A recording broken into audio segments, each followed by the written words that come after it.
최근 러시아의 우크라이나 침공이 본격화되자 자주 언급되는 문서가 있습니다.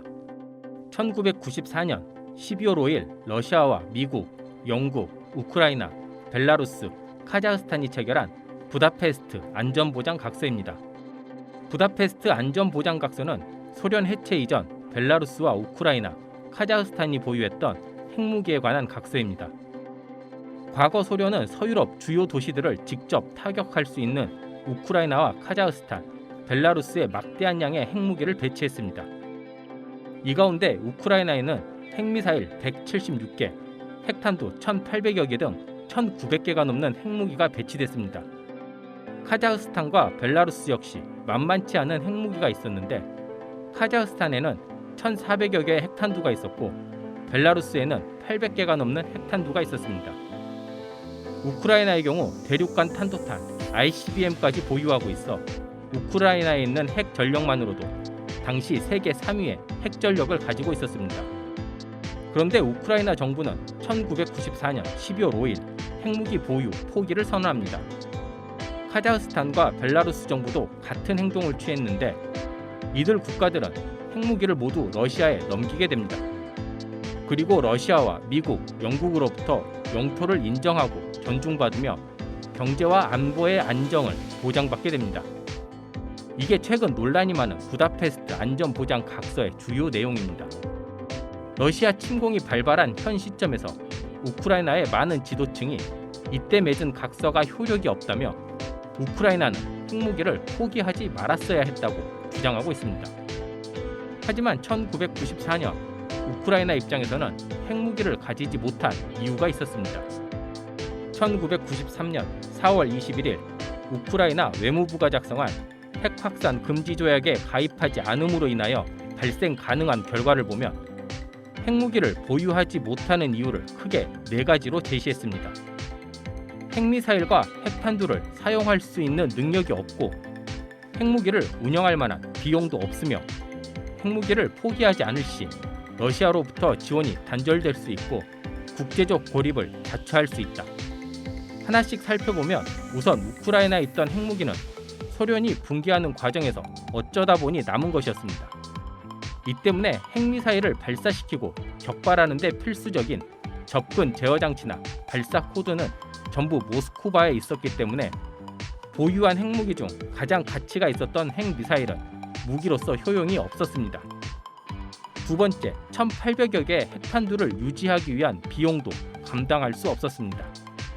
당시 핵 전문가들의 공통된 의견으로는 우크라이나가 보유했던 핵탄두의 사용 기한은 10년이었습니다. 10년이 지나면 1,800여 개의 핵탄두는 그냥 방사성 폐기물이 되는 것입니다. 이 때문에 우크라이나가 핵탄두를 사용하기 위해선 10년 안에 핵탄두를 안전하게 저장하고 생산할 수 있는 능력을 갖춰야 했습니다. 하지만 당시 가격으로 저장시설 구축에만 10억 달러가 필요했는데 가난했던 신생국 우크라이나는 당시 그 비용을 감당할 수 없었습니다. 또 핵탄두 사용기한이 만료되는 1998년까지 국제사회의 제재를 뚫고 생산 능력을 확보할 가능성은 거의 없다고 판단합니다. 당시 우크라이나의 경제적 상황을 보면 세 번째 이유인 러시아와의 단절 가능성 역시 우크라이나에게는 치명적이었습니다. 1993년 기준 우크라이나의 총 수출의 43%, 수입의 52%가 러시아와의 교역으로 발생했고 석유 수요량의 무려 90%는 러시아산이었습니다. 이 때문에 핵무기를 보유해 우크라이나가 러시아와의 관계를 단절하는 것은 당시 우크라이나 경제에 대한 사망 선고나 다를 바 없었습니다. 그리고 당시 우크라이나와 러시아는 크림반도 영유권을 놓고 분쟁 중이었는데 러시아의 요구 조건 중 하나였던 핵무기 포기를 들어주면 영토 분쟁에서 유리해질 것으로 판단했습니다. 실제 우크라이나 핵 포기의 대가로 러시아로부터 크림반도 영유권을 받기도 했습니다. 하지만 20년 후 2014년 다시 강탈당합니다. 마지막으로 우크라이나가 핵무기를 보유할 경우 무기 암 시장 등에 팔 가능성이 있어 국제사회로부터 고립되고 최악의 경우 미국 등 서방국들에게 공격받을 가능성도 감안했습니다. 특히 서방 국가들은 당시 소련에 아프가니스탄 침공으로 탄생한 무자헤딘 등 이슬람 극단주의자 등 과격단체가 우크라이나 핵무기에 들어간 핵물질을 빼내 테러에 사용할 가능성이 높다고 판단하고 있었습니다. 이 때문에 서방 국가들은 신생 핵 보유국의 탄생에 굉장히 예민한 상태였습니다. 당시 걸프전에서 비슷한 이유로 이라크가 당하는 것을 보고 우크라이나 정부는 마냥 핵무기 보유를 선언할 수도 없었습니다. 이런 이유 때문에 우크라이나는 핵무기를 보유해봐야 실익이 없다고 판단하고 포기합니다. 그렇다면 우크라이나는 어떤 보상을 받았을까요? 앞서 말했던 것 같이 러시아와 미국, 영국으로부터 영토를 인정받고 미국의 경제적 지원을 받았습니다. 미국은 약속대로 경제적 지원을 했는데 미국은 당시 연간 4억 달러, 4년 계획으로 총 16억 달러를 러시아와 우크라이나, 벨라루스, 카자흐스탄에 지급합니다.